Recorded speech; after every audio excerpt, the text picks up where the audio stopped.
Septième planète à partir du Soleil, Uranus gravite dans les zones crépusculaires du système solaire, avec un axe de rotation étrangement incliné. Uranus est une géante gazeuse, avec des anneaux et des satellites. Celui-ci, Miranda, c'est le diamant brut du système solaire, un bloc de roche glacée couvert de falaises plus hautes que l'Everest.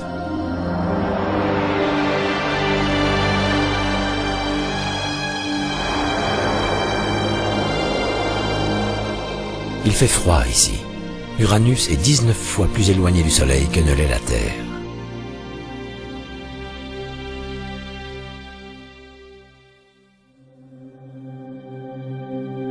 « 1997.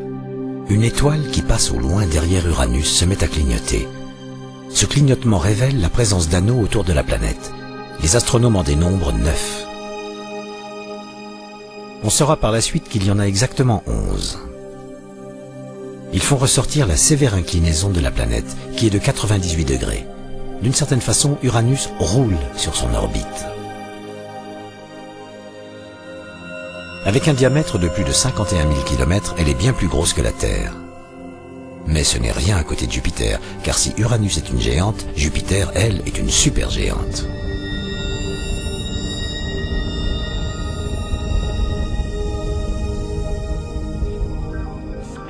« 1986, premier gros plan de la mission Voyager. Apparemment, c'est une sphère sans signe particulier.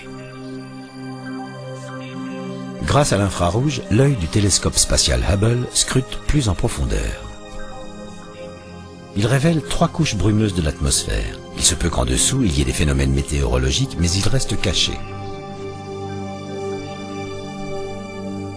La flèche mobile montre l'inclinaison étrange du champ magnétique d'Uranus. Par rapport à son axe de rotation, son axe magnétique est décalé de 60 degrés. Sur Terre, le décalage n'est que de 11 degrés. L'atmosphère est principalement composée d'hydrogène, avec de l'hélium et une petite trace de méthane. La bande supérieure est une étroite couche de brume, riche en hydrocarbures.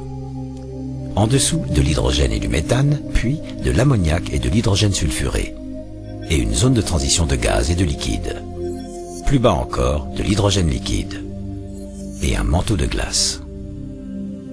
Enfin, un noyau rocheux. Uranus possède 17 satellites répertoriés.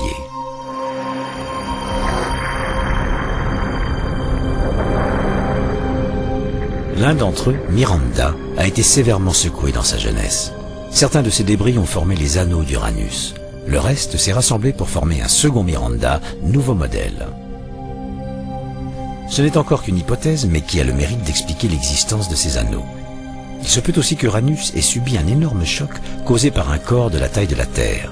Cela pourrait expliquer la présence des anneaux de glace et la forte inclinaison de son axe. De toute façon, les contours chaotiques de Miranda donnent l'impression d'un satellite recomposé.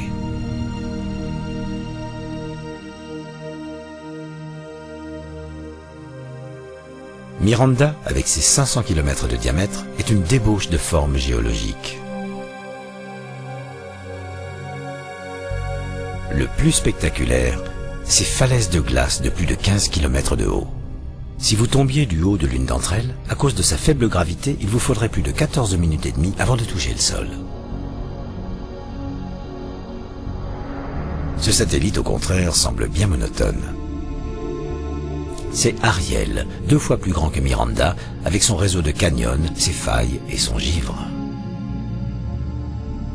Umbriel est plus gros. Il présente une surface qui a peu changé, criblée de cratères.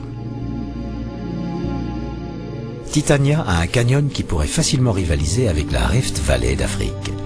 Il fait 1600 km de large et c'est le plus grand de tous les satellites. Et voici Oberon, le plus éloigné de tous.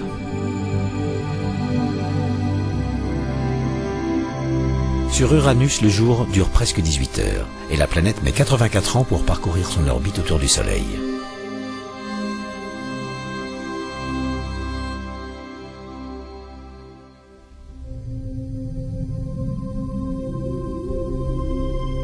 Nous voilà maintenant sur Neptune, la dernière des géantes gazeuses, la dernière des plus grandes planètes. Elle est si loin de nous que lorsque la sonde Voyager l'étudie en 1989, les données radio mettent plus de 4 heures pour atteindre la Terre. Il faut 165 ans à Neptune pour parcourir son orbite. Elle est à plus de 4,5 milliards de kilomètres du Soleil.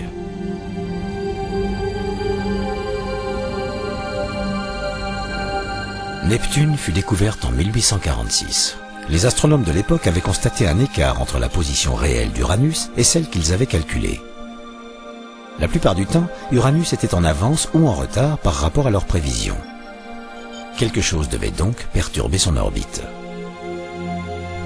Ce quelque chose était une planète inconnue. Sous son influence, Uranus tantôt accélérait, tantôt freinait. C'est en prenant en compte ces perturbations que les astronomes ont découvert Neptune.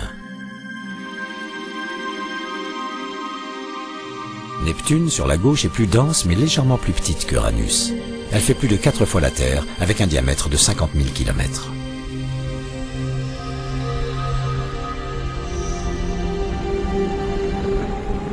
Alors que Jupiter équivaut à 12 Terres ou à 3 Neptunes.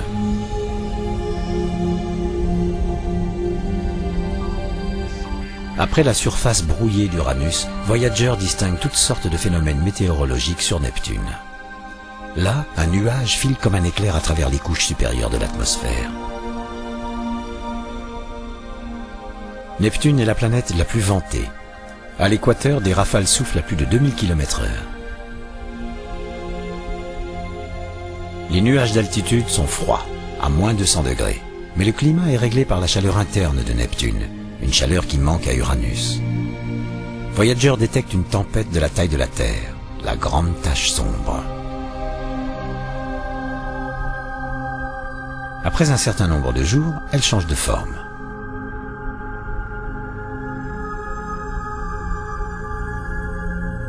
Bien que cette tempête passe en trombe autour de la planète, cette vue en accéléré prise par Voyager la maintient au centre de l'image.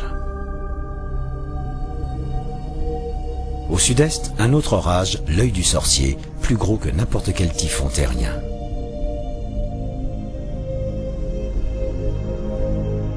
Sept ans plus tard, sous l'œil du télescope Hubble, la grande tache sombre semble avoir disparu. Neptune effectue un tour complet sur elle-même toutes les 16 heures. L'atmosphère est composée de 85% d'hydrogène, de 12% d'hélium, le reste étant principalement du méthane.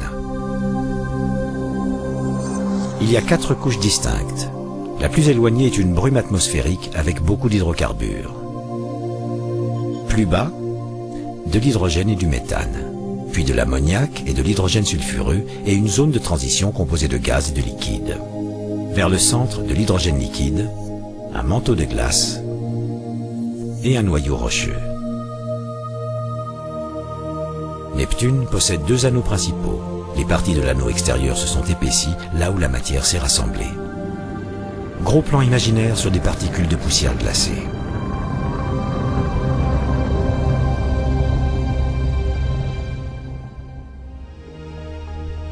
On compte pour le moment 8 satellites autour de Neptune. 6 d'entre eux ont été découverts par Voyager. Tous sont minuscules, sauf un. C'est Triton. D'un diamètre de 2700 km, Triton a la surface la plus froide, elle est à moins 238 degrés. Cela ne l'empêche pas de rejeter de l'azote noirci.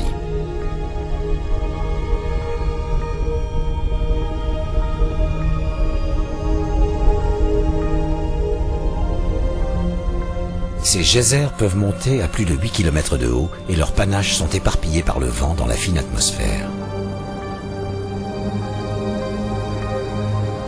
Triton a peut-être été un gros astéroïde capturé. Tout comme Pluton, la dernière planète à l'extrême limite du système solaire.